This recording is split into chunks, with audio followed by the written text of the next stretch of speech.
Welcome, everybody, to Films and Fermentation. Tonight is episode 87. It is our fourth season finale titled Scrooge You. Bah, humbug. That's right. We are Films and Fermentation, a movie and alcohol podcast. I'm Leo. I'm Kevin. I'm Mike. We're just three Scrooges who like to talk shit about movies while getting shit-faced. Tonight's episode, as I said, is our fourth season finale. We celebrate the holidays by discussing our favorite actors to play the role of Scrooge. We'll look at the best Scrooges according to Ranker.com and end with a little gender-swapped recasting of Scrooge. Plus, we'll do a little look ahead at Season 5, which will be premiering on January 9th. Don't forget to drop us an email at filmsandfermentation@gmail.com or visit linktree.com/filmsandfermentation to find all of our social media and podcast links. This episode, as always, is brought to you by Dubby.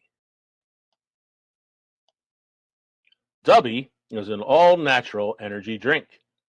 It uses patented all-natural coffee cherry extract to help fuel you. This ingredient is what gives Dubby its laser focus and fast reflexes, making it the perfect drink for gamers everywhere. Dubby contains important amino acids and vitamins that canned energy drinks simply do not have. Dubby never uses fillers or artificial colors. It's a sugar-free and keto-friendly alternative energy drink. Choose from flavors such as Dragonade, Beach and Peach, and Galaxy Grenade. Guaranteed to boost energy without giving you the jitters. Go to dubby.gg today to order yours. Use the promo code FilmsFerment and receive 10% off every order every time. Dubby, be better. Dubby! .gg.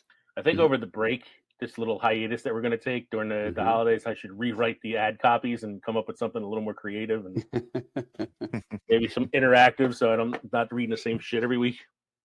At this point, you would think I'd have it memorized, but, you know. Hey, guys. Would you like an all-in-one supernatural app or audio app for iOS? Have you ever felt sluggish while you were playing Lego Star Wars? So what are we drinking this evening, gentlemen? I got a theme drink. Ooh, what's your theme? So I found this on the web. It's really called a peppermint White Russian. But they call it the Ghost of Christmas Present. So it's peppermint vodka, Kahlua, and milk. Nice. Sounds good. How's it taste? Sounds wonderful. Sounds holiday-ish. Yeah. I had two options for tonight, and I wasn't sure which one I wanted to go with. And then I decided, I should go with something that's at least somewhat close to holiday themed. So I got a gift from my buddy Sal the other night for Christmas. He bought me a bottle of whiskey that's called Elvis Whiskey. And it's got a big picture of Elvis on the front. And I originally was going to try that out. And I'm like, I don't know. Do I want to do that tonight? But then we had a white elephant gift exchange at my school the other day. And I walked away with what I believe was the best gift at the white elephant exchange. A 6-pack of beer samplers. Nice. You had to see me steal that one right quick. Yeah. So I have 3 different beers to try on here. They're all from Steiner, which is part of the Spetzel Brewery, which is in somewhere. I don't know. I can't see what it says on here. So I have a chocolate raspberry porter, a toasted lager, or a vanilla cold brew coffee ale. One is 6% alcohol by volume, one is 4.5%, and the other one is 5%. So which one do you think I should try? You want to go low to high, high to low? Let's go. I'm really curious about the chocolate raspberry porter, so I think I'm going to try that one first. Go for it. Yeah. So I figured these are at least somewhat close to like Christmas themed in their flavor palettes. So Kev, what you got going on? I'm continuing to consume what my dear friend Mike gave us a few weeks ago. I'm going to start with some Long Johns from Yards, which is a 6% alcohol by volume winter lager. And I'll finish it up with a little winter warmer from Harpoon. And this is also a 6% alcohol by volume. This is a holiday ale with cinnamon and nutmeg. I had both on last week's show when we went off. We'll talk about that in a little bit. We kind of went off the rails a little bit last week. No. Just a little bit. Just everything we do is calculated and precise. Yeah, we're so good at calculation. Calculating. I didn't even drink it. I didn't even taste this yet. Jesus. It's first a form of all, division, it's the calculation. Leo didn't color code the thank yous, and he screwed that up. And I screwed it up, and I'm the one who said we'll be all right with it. Oh my, that is rather tasty. Yeah. That is a tasty beverage. Who's that again? This is Shiner Chocolate Raspberry Porter by Spetzel Brewery. Spetzel Brewery is in Shiner, Texas. This is an ale brewed with cocoa nibs, raspberry, and natural flavors. This is very, very tasty. It tastes kind of like one of those like chocolate raspberry, like the the candies you get in a box like Valentine's Day and shit. Mm-hmm. It tastes kind of like that, but in beer form. Oh wow! I would like to try that. That's a very good brew. I'll save you the other one. So, Mike, anything historical happened recently? Or in this day in film history. This day in film history, The Muppets Christmas Carol was released on this date in 1992. We're all better off for it. Yes, we are. I laugh every time Waldorf and Statler show up as the ghosts because it's like I don't know what it is, but every time they introduce themselves as Jacob and Bob Marley, I laugh. I can't help myself.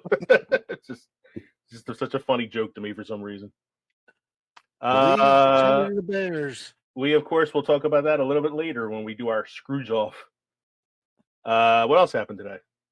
1939, Gone with the Wind, drama film directed by Victor Fleming and starring Clark Gable and Vivian Leigh, premieres in Atlanta.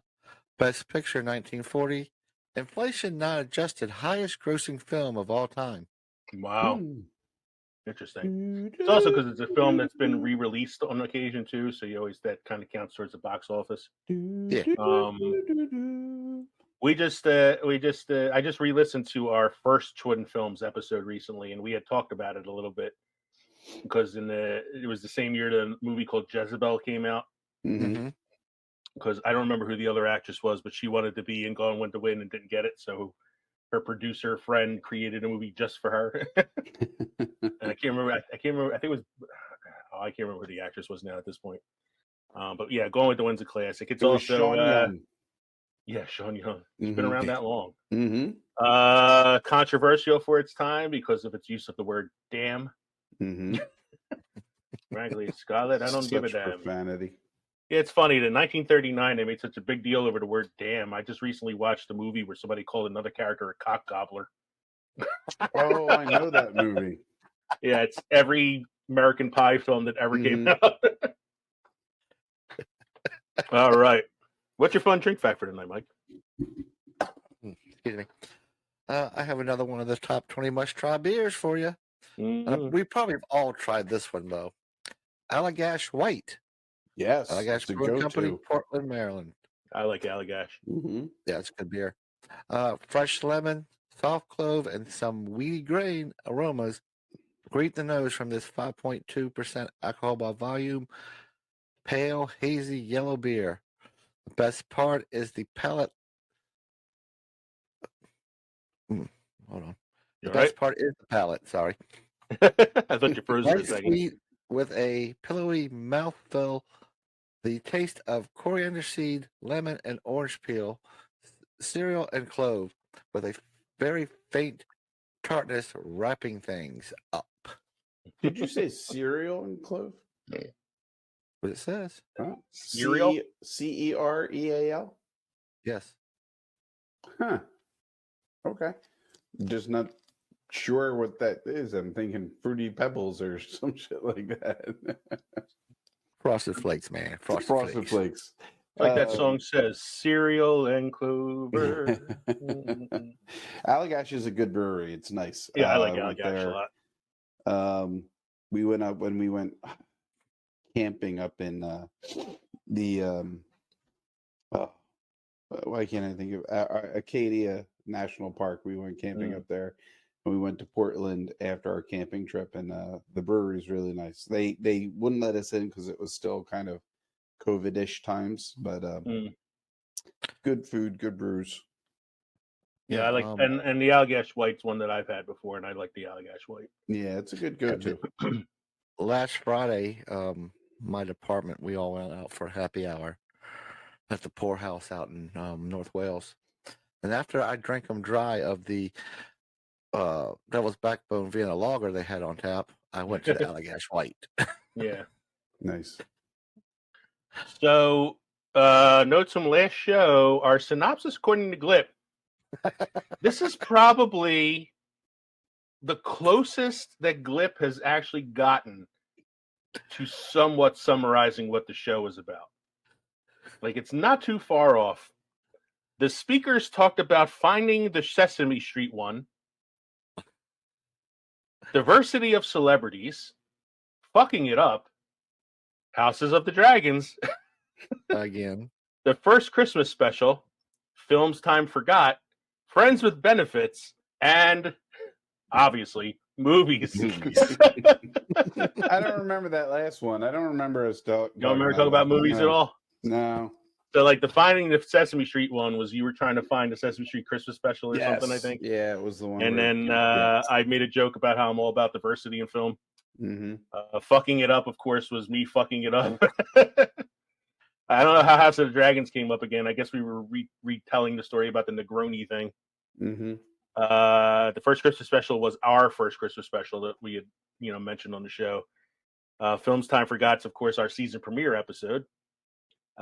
Friends with Benefits was one of the twin films we talked about when we talked about all those other movies.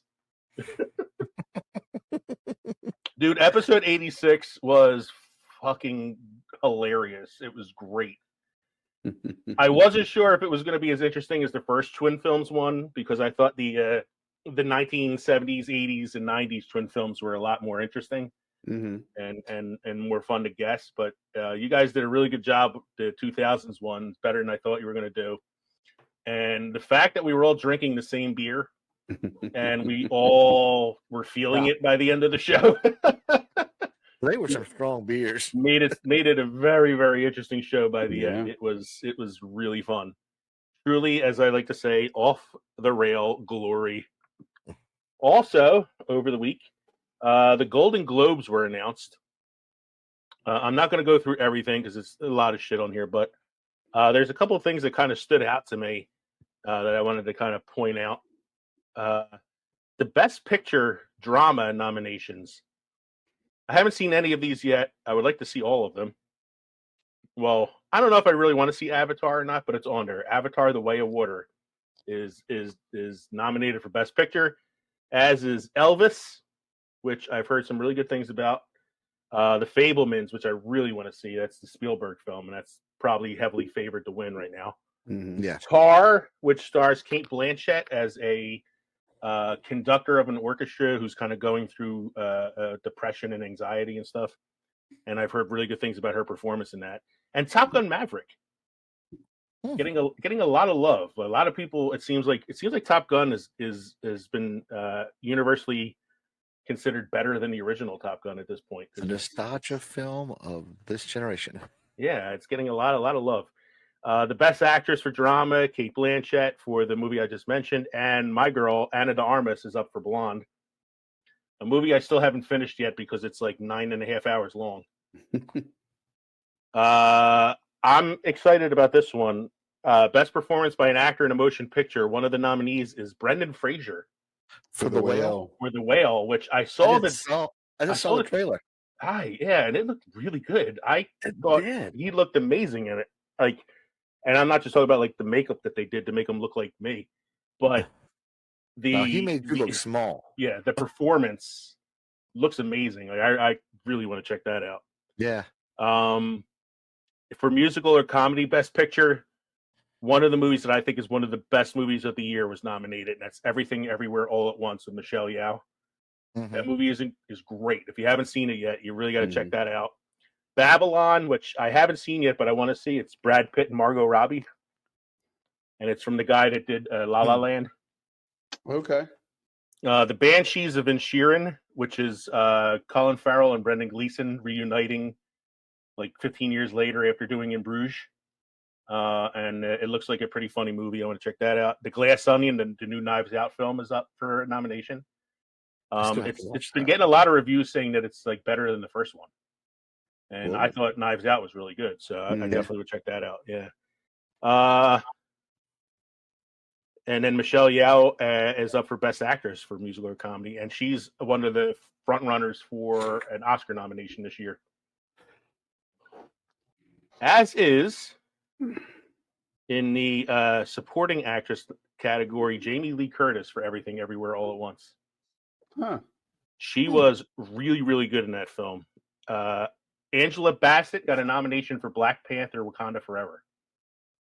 Wow. I haven't watched it yet. I started watching it but didn't finish it.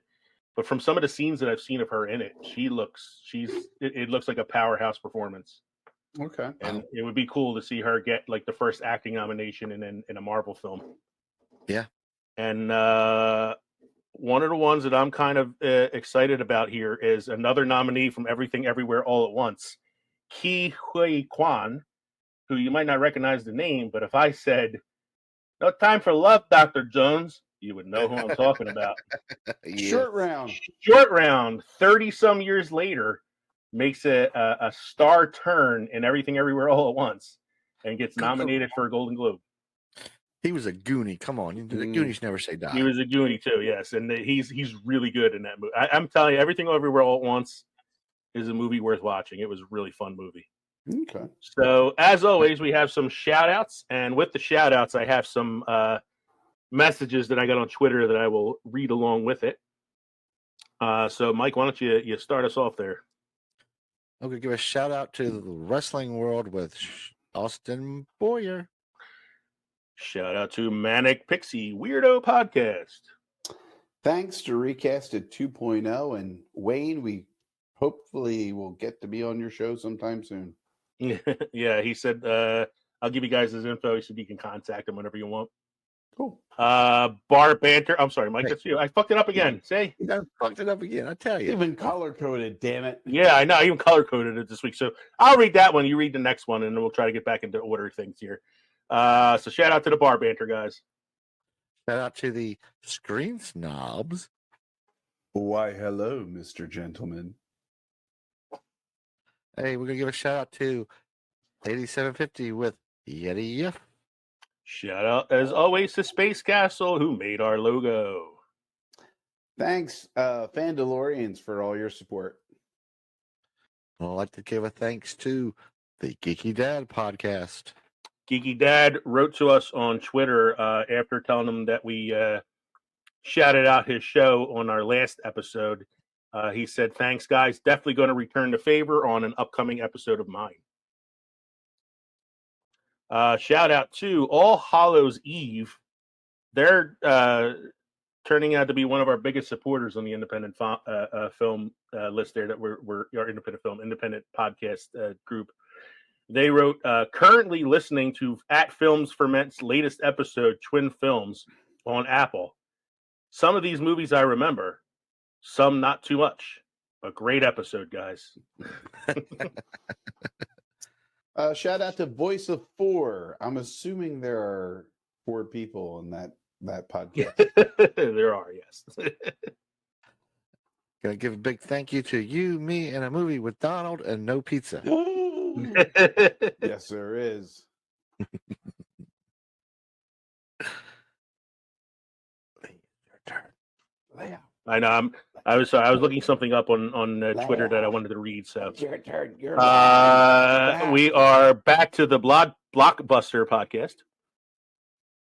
John at Wrestling Fans Insight Podcast. Thanks a lot, buddy. Hey, stop thinking with your butt. Thank you. DJ Scoob at the Undiscovered Entrepreneur. The fan in the van down by the river. Thanks so much, man. Give a shout out to 1420 Sports Bar Podcast. Shout out to one of the podcasts with one of the best names out there, the Masturbators. And today we laughed. We learned. Thank you. All Hallows Eve, who I had already just read a message from, also wrote to us on Twitter. Thanks for your support. We just listened to your latest on Good Pods. Thanks for the kind words on your show. I'm sorry, this is what I wrote to them. So I wrote to them. The weaker beer. Yeah. So what I was writing to them about was the host of the show was having some family emergency thing and was going to have to take some time off from the show and was worried about how they were going to continue to go on in his absence. And they had found some people, I think it was his daughter or something is going to take his place on the show until he's able to get back. But I had told him, we listened to your show in Good Pods. Hope everything works out with you guys with the family stuff. We're all here to support each other in this group. So let us know if you need help with anything while your show is on hiatus and all that. Because on their show, and the reason I wrote them this was when I was listening to their show, they shouted us out on the show, but they also said, as they shouted it out, you guys have to go out there and listen to Films and Fermentation. It's a really good show. The guys are very entertaining. We're fans for life and all that stuff. Like they not just only shouted us out, but had like a lot of really nice things to say about us. And so, so I made sure, I sent them that thank you. And then that's when they said, that they were listening to our episode and all that. So they're a good couple of people. There's 2 hosts on that show. And, we appreciate all the support. And we love, we get kind words from you people. Our main segment tonight is brought to you by Newsly. Newsly is an all-in-one audio super app for iOS and Android. It picks up the most trending articles on the web on topics you choose at any given moment and reads them to you in a natural human voice. For the first time ever, the entire web becomes listenable, all in one place. Follow any topic from sports, tech, business, science, even Bitcoin. It will find you the latest articles and read them to you aloud. And they have podcasts as well. Explore trending podcasts from over 80 countries. Our podcast is there too. Download and use Newsly for free now from www.newsly.me or from the link in the description, and use the promo code NFerment to receive 1 month free premium subscription.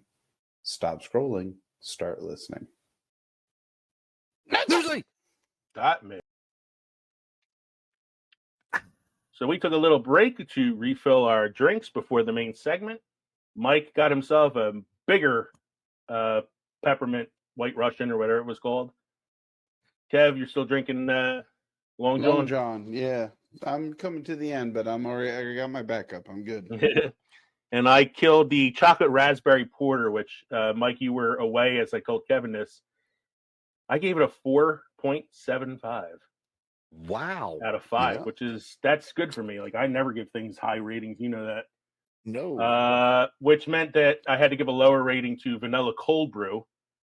But not much lower. I gave it a 4. It's still pretty tasty, but it's not as good as the raspberry one. I was actually surprised the vanilla cold brew one is sweeter than the raspberry one was. I thought the raspberry one would have been sweeter. Yeah, chocolate raspberry. It was a little tart. It was tart. Little tart. So our main segment. Oh, go ahead. What are you gonna say? Say something. Not like when Kevin had last week. Oh no! What was that one? Yeah, tart. Tart. Tart. That was the key lime from Double Nickel. It was also we both sour. all three of us just finished drinking like the fucking darkest, most chocolatey, like sweetest things there. And then I had the same thing because I went and switched to it was some kind of like blonde ale or something like that, and I was like, holy shit, this is so much more bitter than the other one I was drinking. Yeah.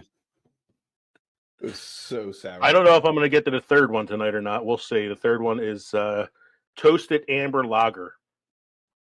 I might crack it open after the show just to taste it. Yeah. So tonight's main segment is a Scrooge off. That's not something X-rated. We're going to be talking about Ebenezer Scrooge, particularly how Ebenezer Scrooge is portrayed in film. Each of us picked a favorite performance by a renowned actor, and we're going to argue why that person is best.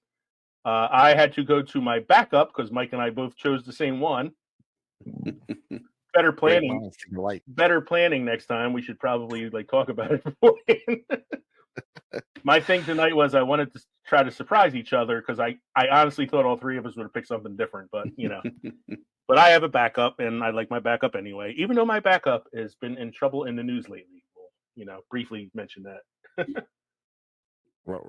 So, Kev, why don't you start us off? Because even though I didn't choose him as my favorite, I really do like this performer and his version of Ebenezer. Yeah. So mine is, and it's not even like a theatrical release. This was a made-for-TV movie, but it had a lot of big names in it. This is the 1984 George C. Scott version of A Christmas Carol, and I think that some of this is parental, persuasion. This was one of my mother's favorite ones. Brainwashing, if you want to call it that. But I like I just like the story, and the more I've watched it and the more I've read about it, it's very close to the actual story. There are some slight differences. It had George C. Scott, obviously, as Ebenezer Scrooge, who is, yes, an American actor, but, he was able to pull it off.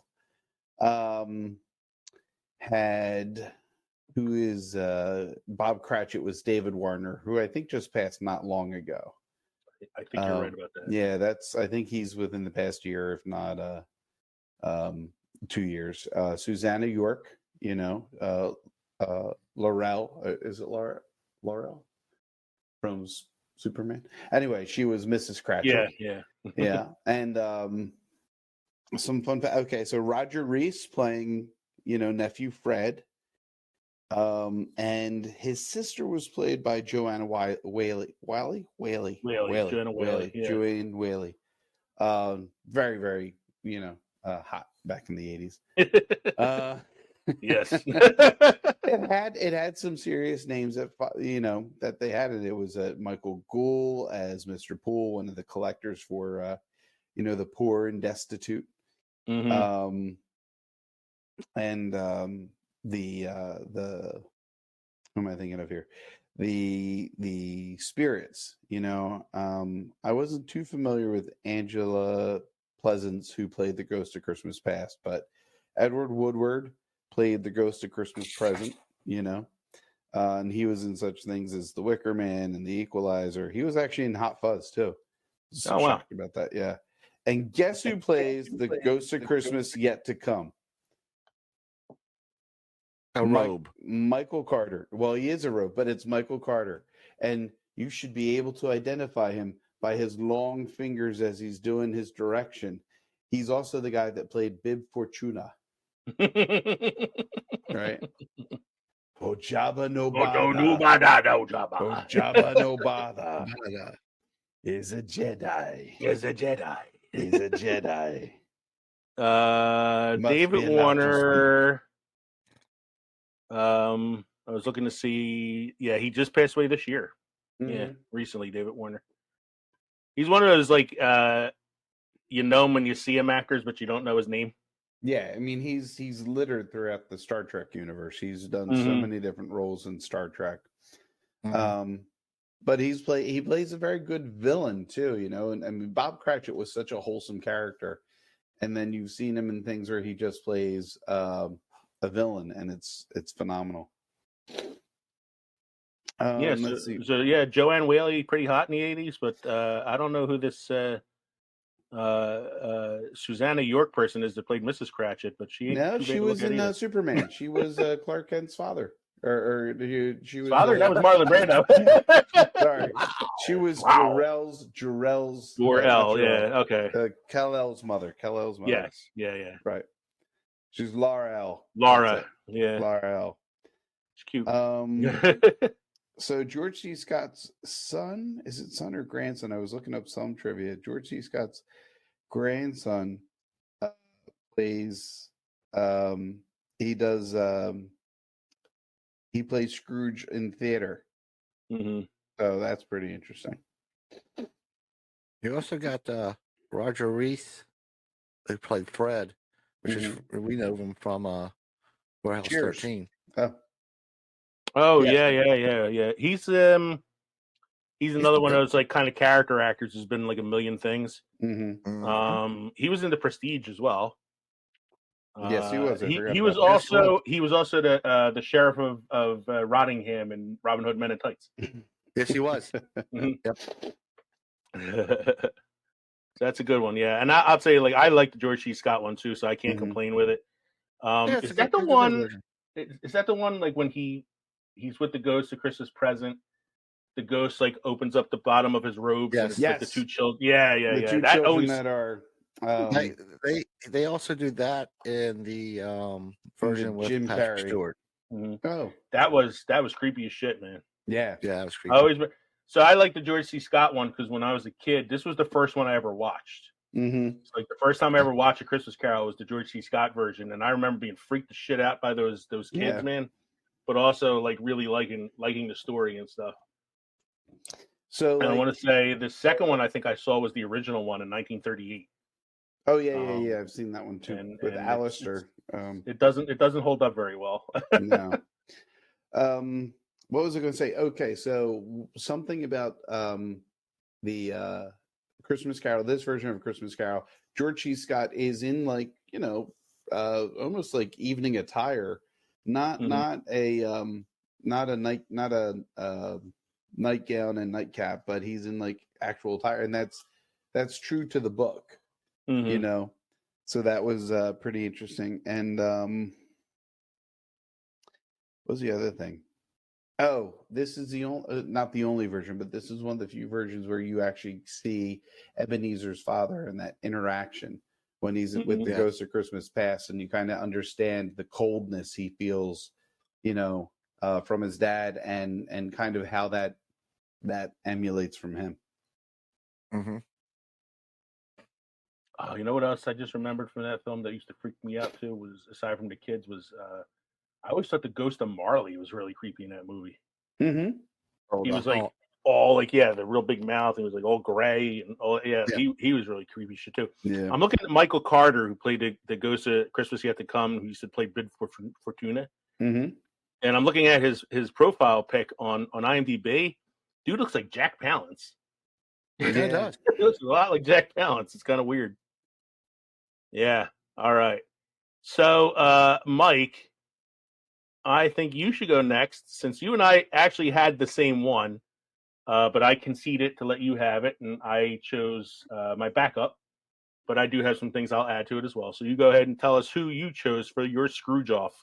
I chose Michael Caine from The Muppets Christmas Carol from 1992. Mm-hmm. I mean, any guy who could play, as he says, I'm going to play this movie like I'm working with the Royal Shakespeare Company. I will never wink. I will never do anything Muppety. I'm going to play Scrooge as an utterly dramatic role, and there are no puppets around me. And he does. Yeah. Because you got to think it's got to be tough with guys laying on the ground being puppets around him. No, straight face. It's always one of the reasons it's like one of my favorites. And I wrote, in my original notes before conceding to you, why did I choose this one? And I wrote, It's Michael Caine and a fucking Muppets Christmas Carol. What else do you want? I do have a con for this movie version of it. Since it is a kid's movie, the scarier scenes are more lighthearted or completely taken out. Like Marley and Marley is not scary. They don't show the kids under the robe in this one. But I do like how they show how the Ghost of Christmas Present ages, which they kind of forget in some of the versions. Yeah. That he ages and pretty much is gone. He's only there for 24 hours. It's all it's got. Yep. But a lot of the versions miss that. I like the Ghost of Christmas Past, how they do the special effect for that one. Yeah. It was a Muppet filmed underwater. and then placed in using a green screen effect. I do have some trivia for this one, though. No, you did say like you don't think the scarier scenes are as scary as they usually are, but it is a little bit darker for a children's film in the sense that it's one of the few films that show like how sick Tiny Tim really is. It does. Though I don't know if you guys know this, but the song "When Love Is Lost" it was cut out of the theatrical version. It's only on like a few of the DVD ones. So, and you have to, if you watch it on Disney Plus, you have to go to the extras to get that song into the version. Megan and I watched the version that they had uploaded to Prime, and she had pointed that out that the song was missing. And when I looked it up, it had also said that it was on the Disney Plus version. Yeah. They said if you had seen the original, It was too sad. They said it was too sad for a kids movie. Yeah, and I had never seen the theatrical release. I didn't see this till it actually came out on video, so I never saw it without the song cut out. But what I had read in the trivia of it was that the people who saw it in the theater, it was kind of jarring because the cut kind of like it went from like one scene to another without like enough explanation. Like the song kind of leads you into that next scene. They're like crying for no reason. Go to Disney Plus and just play it. It would have the cut version. To watch the one with the song, you have to go to the extras and play the full version. If you watch it using like the adult account on Disney Plus, do you think it's on there? No, it's actually it's on there. But if you play the version that's up, you just hit play. It's the cut version. Okay. You have to go to extras, and it has the full version underneath. You can play that way. Yeah, because like I just watched it tonight. So. when I want to watch something like like Daredevil or something like that, like I have to sign in with my my 21 and older account in order to play it. So I wondered if maybe they had the uncut version available that way. I don't have a 21 and under account, so. Well, I have like my nieces and nephews come over to watch, and they want to watch Disney Plus. I use the Katie's account as like the kids account, so that makes sense. That checks out. Yeah. This is also one of the first Muppet movies where Kermit is not the leading role. It's Michael fucking Caine. This is also the first major Muppet project after Jim Henson died. Yeah. There were actually two major deaths because it was Jim Henson and was it Brian? No, was it Brian? I can't remember the guy's name. Bob Barker. Oh, I can't remember the guy's name now. There was another one of the voice actors who was friends with Jim Henson. Steve Whitmire is the guy that took over. No, he's the guy that took over for Jim Henson. Yeah, let me see. Richard Hunt. Yes, that's it. Richard Hunt. Yeah, Richard Hunt was the voice of Scooter. Yep. And he and Henson together did Waldorf and Statler on the Muppet Show.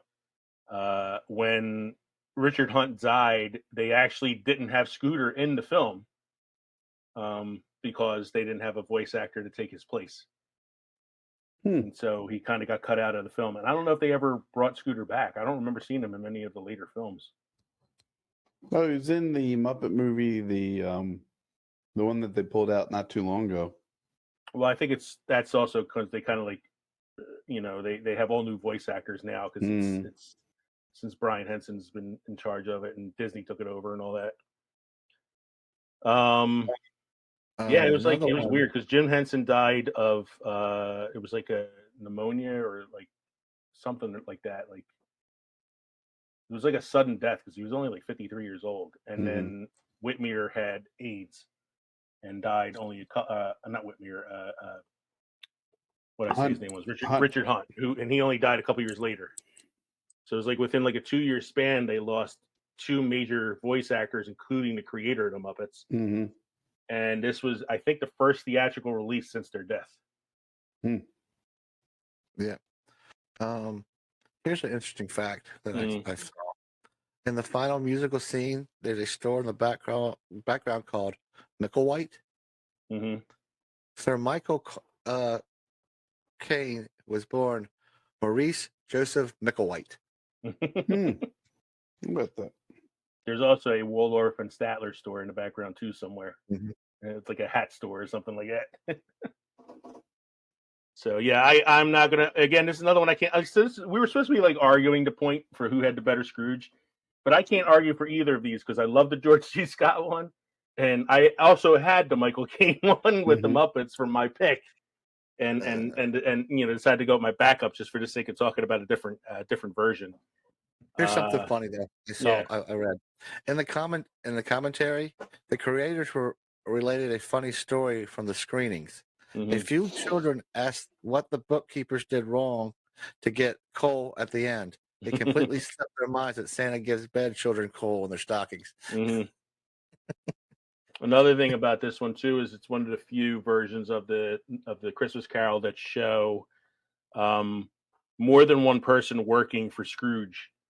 Yes, in most of the adaptations, it's just Bob Cratchit. And but if you read the book, he did have other workers other than Bob Cratchit. So, although Bob Cratchit is the one that's featured because of Tiny Tim. Yes. So my backup that I chose for the sake of having a different topic is Scrooged, starring Bill Murray. Now, Bill Murray's been in the news a lot lately for allegations of sexual misconduct. Based on the characters that he played in the 80s, not too surprising. Yeah. He's apparently kind of creepy in real life. Like outside of that, he's been known to like crash people's parties randomly and not like celebrities, like regular people. Like he just seems like a Bill Murray. Yeah, he's just like a really strange dude. Especially when you see his later career and like the things he does in the Wes Anderson films, you're like, yeah, he's got a little bit of a screw loose. But I'm gonna put all that aside just to talk about this film, which is back in the heyday, back when Bill Murray was the man in the 80s. And here's some things I like about Scrooge, aside from the fact that Bill Murray stars in it. Directed by Richard Donner, who directed the Superman films, or at least the 2 good Superman films, Superman and Superman 2. Yeah, see, mine was directed by Clive Donner, so we got 2 Donners here. 2 Donners, and Mike's was directed by Blitzen. One of the 8 reindeers' name is Donner. Is Donner. I know another reason. This is like that. This is like that thing, like Howard Kennedy and Lincoln related. Like another reason I know you like this is because Karen Allen's in it. Oh yes, that's true. Steal my thunder, dude. Yes, I was gonna say stars Bill Murray, Karen Allen, one of my '80s crushes, right up there with Carrie Fisher and Diane Lane. John Forsythe, John Glover. John Glover is another one of those like guys whose faces you see everywhere, sort of character actors. Yes. Bobcat Goldthwait. Oh my god! Back when he mattered. All right, Kev, do your Goldthwait impression.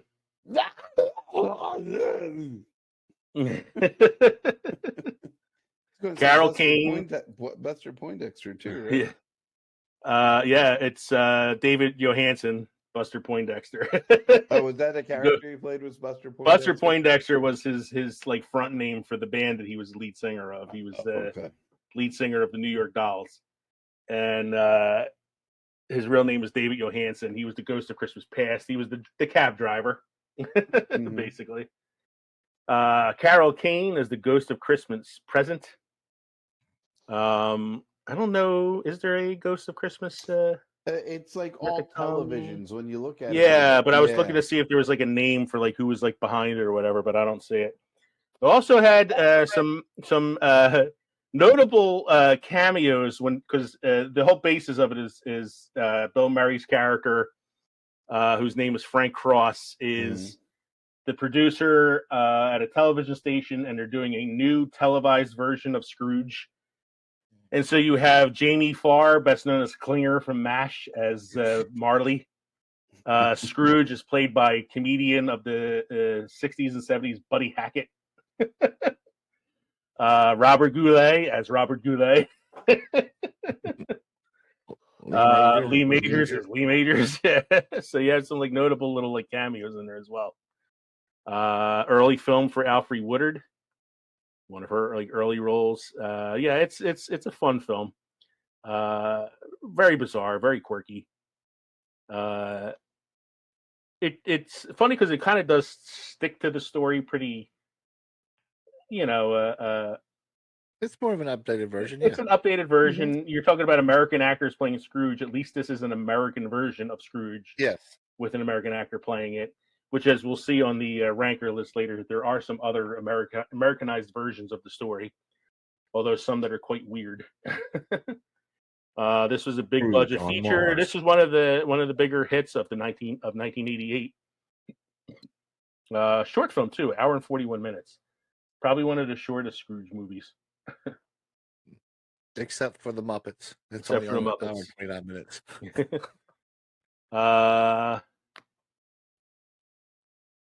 I'm looking at some of the trivia here, so I'm like kind of doing this like on the fly because I didn't like put as much work into this one as I did with the Michael Caine one.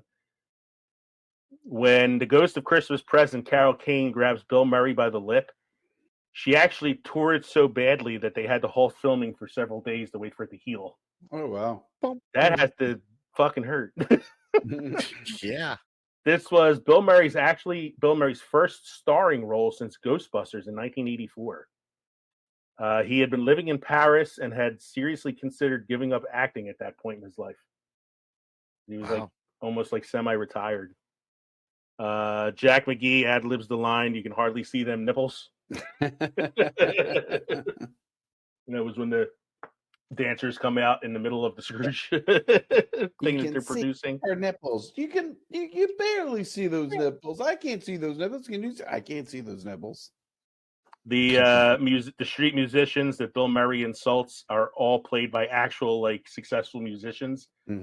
Paul Schaefer, who was the band leader for the David Letterman show, Miles Davis, David Sanborn, and Larry Carlton, who are all jazz musicians.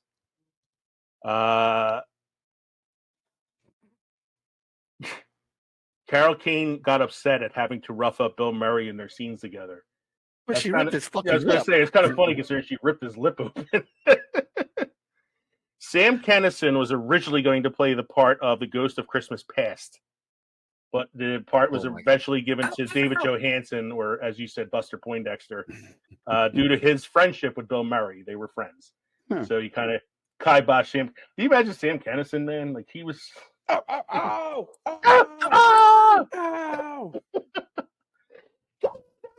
Scrooge! I love him in Back to School as the history teacher. When the Ghost of Christmas Present first appears in the movie, she says to Frank, "I'm a little muddled." This is a direct quote from Glinda the Good Witch and the Wizard of Oz when she first meets Dorothy in Munchkinland. Bill Murray ad-libbed most of his lines, surprisingly. Yeah. In a 1988 interview with the Philadelphia Daily News, Richard Donner discussed Murray's penchant for improvisation and described the experience of directing Murray as follows: "It's like standing on 42nd Street and Broadway and the lights are out and you're the traffic cop." Well, apparently, it was one of the things for saying that these two didn't get along at all. They argued the whole movie. Yeah, I mean, I think that's kind of like story I kind of hear about Bill Murray a lot, especially with the 80s films. It's one of the reasons that he and what's he gone? Chevy Chase? Oh no, Harold Ramis. Harold Ramis like just like stopped talking to each other for a really long time because when they did Groundhog's Day together, it apparently was a very like volatile set. I think that must be like a SNL 80s requirement is that you are difficult to work with because Chevy Chase was also Chevy that Chase way. he's got such a reputation for being like a dick behind the scenes. Yeah.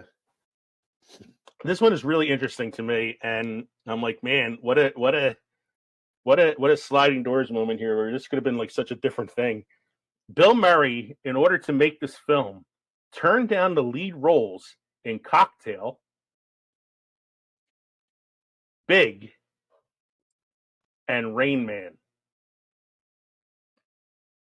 Man. Now, Tom Hanks was nominated for Best Actor for Big that year.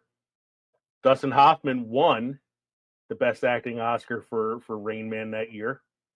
And I don't know what role he would have played in Cocktail. I'm assuming the Brian Brown role and not the Tom Cruise one.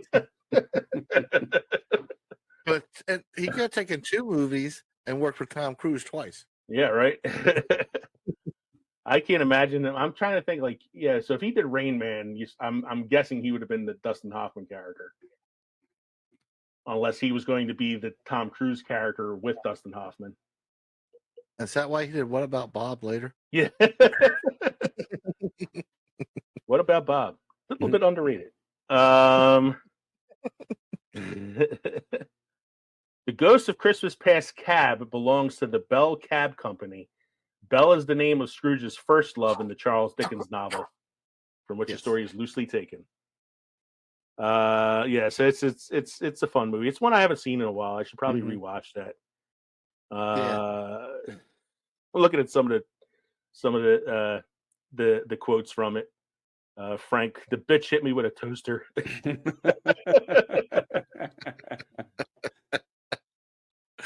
It's Christmas Eve. It's the one night of the year where we all act a little nicer. We smile a little easier. We cheer a little more. For a couple hours out of the whole year where we are the people that we always hoped we would be. That's like towards the end. Did I forget something, Big Man? God bless us, everyone. Not only does Tiny Tim ditch the cane, but does a backflip and somersaults all the way. Isn't it? What's her face? It's what's her face? Mary Lou Retton. Yeah. I like the mouse when he's talking with the guy that's the mouse wrangler. He's like the mouse whisperer for the set. And he's like, I can't get the antlers glued to this little guy. We tried crazy glue, but it don't work. And he goes, "Did you try staples?"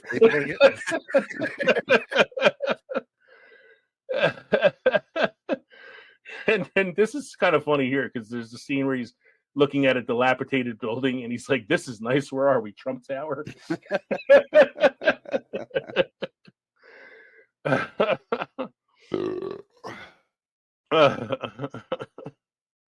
Yeah, good one, man. So that's our Scrooge off. Now, personally, I would have rather have talked about Michael Caine, but I gave it to you, Mike. So for me, Michael Caine is the best Scrooge. I don't think I can argue against George C. Scott though, or Bill Murray. So I think all 3 of us won tonight. We're all winners. We're all winners here. It's just like Little League. We all get a participation trophy. We all get a trophy. So, according to Ranker, which I like going to Ranker for these lists because that's all they do is rank lists, and they're pretty good. I like the articles, and they have a lot of good sub lists too. Like they have one called Graveyard Shift, which is all creepy facts, and they have one that's like all 80 stuff. So it's a really cool website. So this is the best articles. Yeah, I read it for the articles. This is the best actors who played Scrooge, according to Ranker. Number 1, Alastair Sim, who was Scrooge in the 1951 version. I know I've seen this one, but I definitely only saw it like once. It's not one I've rewatched. Number 2, George C. Scott. No, it's not. Number 3, Michael Caine. So, like, we have the top 2 and 3 spots at least. Actually, number 4, Albert Finney. Lee, I'm on the website that you gave us. It says 2 is Michael Caine. Really? George C. Scott is 3. Oh, somebody must have voted him up. because you can vote. The fans can vote. I'm looking at the original link, and I he has don't them as number know. 3. I don't know who could have done Let that. me I'm so sorry. refresh the page and see what happens. So, Alistair Sim, number 2, Michael Caine. Hold on. Number Give 3, me a minute. George Give me a C. minute. Scott. Give me a minute. You'll be right Yeah, again. vote. I'm going to vote for Michael Caine to keep him on top. See if I can get him a number 1. People agree with me. 70 people agree. Let's downvote that old dude. No. Yeah, because we gotta get number 5. We got to get Michael Caine on number 1. This is like us fighting to get the number 1 on Good Pods. Number 4 is Albert Finney. Yep. I don't think I've ever seen the Albert Finney one. No. I don't think so either. Yeah. Patrick Stewart, number 5. I've seen that one. I One like of the my Patrick favorite. Stewart one. Yeah. Christopher Plummer, number 6. I don't think I've seen that one. This one was called The Man Who Invented Christmas. It's kind of more about, I think, Charles Dickens and writing A Christmas Carol and all that. Reginald Owen, who played Scrooge in 1938. And from the look of this picture, I think he was a younger actor wearing makeup. Because that does not look real. Bill Murray, 1988 Scrooge, number 8. Number 9, Jim Carrey in A Christmas Carol, the animated. This one was terrible. Yeah. Kev, you and I saw this in the theater. We went and saw the 3D version of it. Yeah. It And made me I don't think I've nauseous. ever actually watched Yeah, it. even the 3D version didn't I'll tell you what I didn't like about it. The really creepy Bob Cratchit that was a tiny body and a giant head played by Gary Oldman that looked just like Gary Oldman with a little body and a giant head. It was very creepy. There's apparently a new animated Scrooge coming out sometime this year, I think. Seymour Hicks, 1913 silent film, and then reprised the role in 1935. That's impressive. That is. Michael He was Gambon. young in 1930. Oh, this is an interesting one. Number 11 is Michael Gambon. This is actually from an episode of Doctor Who. Yes, it is. Yeah, and it's kind of a similar thing. Yeah, it was a good episode. Yeah, it was one of the Christmas specials, obviously. Guy Pearce in 2019 in A Christmas Carol. That looks like an interesting one. I have to check that one. I like Guy Pearce. Henry Winkler is one of the American actors to play an Americanized version of it called An American Christmas Carol. Now, if you're looking at the picture I'm looking at, this was filmed in 1978, I think, which means Henry Winkler was still playing Fonzie on Happy Days at the time. So that's obviously makeup on his face. Yes, obviously. Yes, making him look somewhat like the Neanderthals that you see in the Smithsonian Institute. Tim Curry, 1997. I didn't know Tim Curry played Scrooge, and I kind of want to see it now. I don't want to see this one now. I knew. Gene Lockhart, 19. Whenever it doesn't have a name for this one. I'm assuming this is in the 50s. Bransby Williams in 1928. That's going to be another silent film, probably. Basil Rathbone in 1956 and 58. That is just an amazingly British name. Basil Rathbone. That's like a Bond villain. Kelsey Grammer in 2004. Basil Rathbone was Sherlock Holmes for years. Yeah, but look at the way Kelsey Grammer looks. He looks like Iggy Pop. 14 Hollywood films. He looks like a washed up pirate. He looks like Iggy Pop in The Crow Part 2. Simon Callow. Mike, you know this guy from Phantom of the Opera. He was one of the guys that buys the opera. He was also in Doctor Who. He was also in 4 Weddings and a Funeral. Yeah, so it's probably most of the actors on this list were in Doctor Who. Actually, I think he played Charles Dickens. Yeah. In Doctor Who, yeah. Charles Rock, 1914. That's another silent film. Russell Thorndike, 1923. Another silent film. Jack Palance, A Christmas Carol, 1998. This has to be an Americanized one. A Western one. Yeah, Thomas I Ricketts. didn't know he was from Pennsylvania. He's from Hazel Township. Thomas Ricketts, 1908, another silent film. I don't know how you rank the silent films. I imagine you probably can't even find half of them anymore. They had the best English accents in the silent films. So I'd be interested in seeing this one, number 25, Catherine Tate. Catherine Tate was Donna Noble in Doctor Who. Yes. Yeah, like I'd be interested to see her playing a female version of Scrooge. Rupert Julian, Man, 1916, Fitzgerald. and then the last one, number 27, Susan Lucci. Desperately trying to get that Emmy still in 1995. I'll tell you, if I were to make the Scrooge character a woman, I'd probably go with Dame Judi Dench. Oh, so you want to go right to our next segment, female recasts. See how I segued? See how I segued? Yeah, it was a nice. good segue. Very good Thank segue. you. You didn't Thank fuck you. it up. Smooth. I had thought about Dame Judi Dench. She was one of the ones I was really thinking about. I thought she'd be a great one. Mm-hmm. I decided though to go a different direction. I decided to go with Helen Mirren. Ooh. Because I think Helen Mirren would make a very good Scrooge as well. Katie, my wife, said Meryl Streep, and I thought Meryl Streep was just like the obvious choice. Right. So that's why I decided to go with Helen Mirren. And Mike, did you have one in mind? No, not really. I didn't think about it. I've been. No. I thought another one, and I thought maybe you might have went with this one, Mike, and because it's another one that I thought of too, was Maggie Smith. Oh yeah, Maggie Smith could do it. Yeah, I thought Maggie Smith, Dame Judi Dench, and Helen Mirren. If you wanted to stick to the British actresses, I thought that was a good roundup. There was someone else I was thinking of too. Let me see if I can find her. Oh shoot! And from Harry Potter and the Order of the Phoenix, the one Imelda that played. Staunton? Is that the one I'm thinking of? The one that played what's her face? Dolores Umbridge. Yes. Yeah, that's Imelda Staunton. Yeah. Yeah. She would probably be a good one too because she can play it like Dolores Umbridge. Mhm. I thought if you wanted to go racially diverse and gender swapped, Viola Davis making a really good Scrooge as well. Yeah. So there's a lot of really good ones out there. I think you can go with it.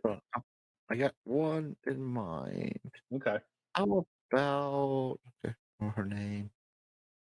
Margot Robbie. I don't know why he did that. Ads.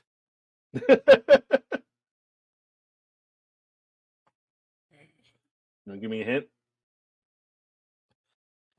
Is she bigger than a bread box? Is she British? Yes, she is. Misery. Oh, Kathy Bates. Kathy Bates. Kathy Bates, yes. Yeah, that would be a good one. Kathy Bates, I think, would be a good one too. You obviously when an actress that's older, but not too old. Like Maggie Smith, I thought, but I'm like Maggie Smith is always made to look older than she actually is in movies, so it's hard to tell sometimes if it's actually. How about Bette Midler? You think she'd be a good Scrooge? She was good in Hocus Pocus as a witch. But do you think her Scrooge would be a little too comedic? I think so, yeah. Probably. A little too over the top. Mm-hmm. I like the first three choices, like Maggie Smith, Judi Dench, or Helen Mirren. I think they would all make really good Scrooges. Get that going out there, Hollywood. You're already making fucking remakes of everything else. Might as well try this one out. So Maggie Smith was born in 1934. Wow. Her birthday comes up in So carry the one.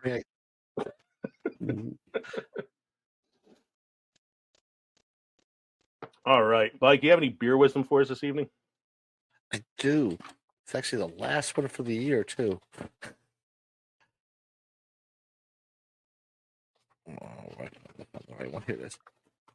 Boy, Too much of anything is bad.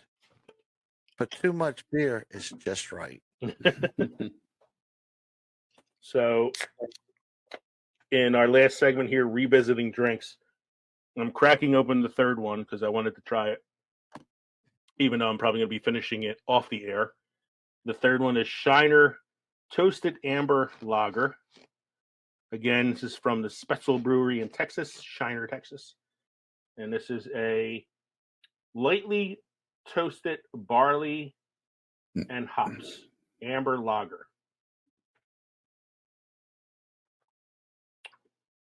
I'm glad I saved that one to last. It's definitely my least favorite. That one is it's a little slightly bitter because it's an ale. You know, I don't know. It's an amber lager, but it tastes more like an ale. Yeah. So I don't know, but it's. I mean, all three of them are good. Mm-hmm. They weren't like it's not bad. It's not great, but I would definitely get the chocolate raspberry porter one again. Definitely. That one was definitely. I watched Judge Wapner. Yeah, but I would definitely get that one. That one was really good, especially considering I gave it a 4.75, which is a rarity for me. Hard enough for you. Yeah. Kev, how was your stuff? Mine was Well, you had good. the Long John, so I had the Long John and I cracked open the Winter Warmer, and they were both quite tasty. all right. So thank you again, everybody, for joining us tonight. This is our season 4 finale. Or should we have a hope- climatic ending? Okay. All right. Okay. Guys, I'm not sure I'm coming back next season. No, I'm coming back next season. Mike, didn't you say you had like a soundboard for your Scrooge shit? I did. But I just turned it off. I was like, I'm thinking about it now. I'm Switch like, I now. didn't hear any Scrooge sound effects. It's one of the reasons I conceded it to you. But this is our season 4 finale. This is episode 87, which means we are slowly climbing towards our 100th episode. In fact, we will only be 13 episodes into season 5 when we hit number 100. And if you guys have ever seen us, you know if we're climbing slowly. Yeah. Every time. You should have seen me trying to get up Oh, off the that's ground good. last night. After being laying on the ground for 2 hours trying to fix my car, man, I was like trying to get up off the ground was not fun. So, as I was saying, our next episode will be episode 88. That'll be our season 5 premiere, and that will be on Monday, January 9th. And because it's our premiere, we're going to be revisiting one of our favorite topics, films that time forgot. Mm-hmm. And we will be each of us will be picking a film that we love from our youth and trying to get each other to guess the film.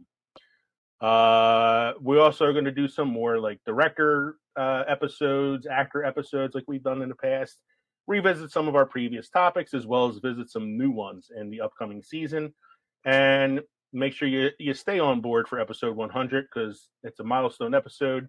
So we're going to hopefully come up with something good to do for that. We're gonna whip out our tuxes and we're gonna shine our shoes. Oh, excuse me while I'll work this out. So again, thank you for joining us tonight for episode 87, the season 4 finale, Scrooge You. We hope you enjoyed listening to the podcast as much as we enjoyed recording it for you.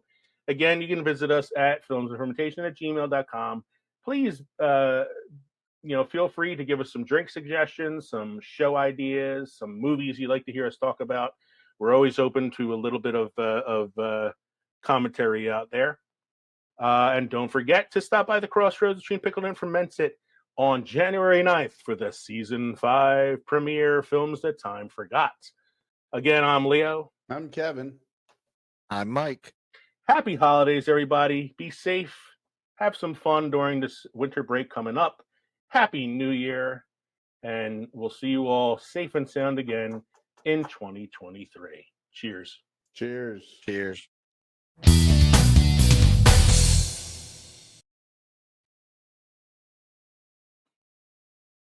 Hello, sir.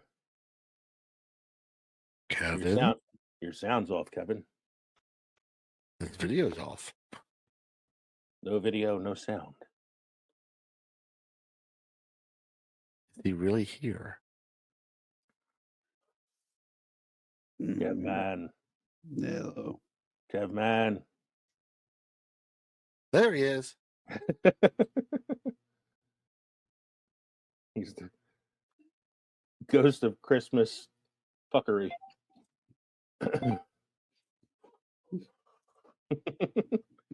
You're like Little Mac and Mike Tyson. Just punch you.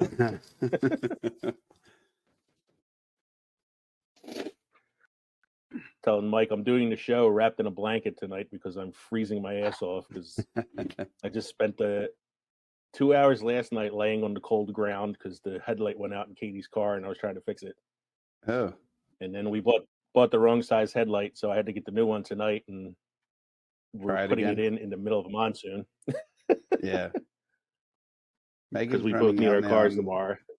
I was yelling at her. I was like, "You don't have to go out to get. We have a Secret Santa tomorrow, and I forgot to get the gift card. It's like I can stop tomorrow morning and get a gift card. No, I'll go out. I'm already. It's like, oh my god. Whatever. Did we all choose different Scrooges? Hopefully tonight. You think? I hope so. Oh, I doubt it. You doubt it? No, I'm kidding. I sure chose the Michael Caine Muppets one. So did I.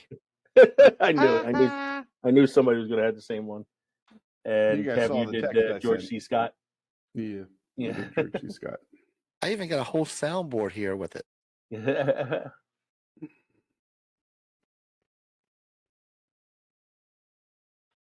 Well, Mike, we can share it, and then I can do a backup one as well. Bill Murray. Scrooged? That's the one I thought you were going to do. No. I thought you would have done the Disney one. Scrooge McDuck. I thought he was going to do the one with Patrick Stewart. Yeah. All right, we got to cancel the show now. We got. Womp womp. It's all right. We'll make it work. Maybe we should have discussed who we were doing before. Yeah, right. I would thought it'd been nice if all three of us had the same one, and then we could have just had a shorter show and just been like, we all right. And the best one, and Michael Caine. And the winner goes to. Okay, we're good. And the winner is. Well, it couldn't go to George C. Scott. He doesn't accept awards for his performances. Yeah, I know, right? He loses automatically because he's not English. Well, there are American actors who have played at least a version of Scrooge, which we'll see on the thing that I The Ranker. the Ranker thing.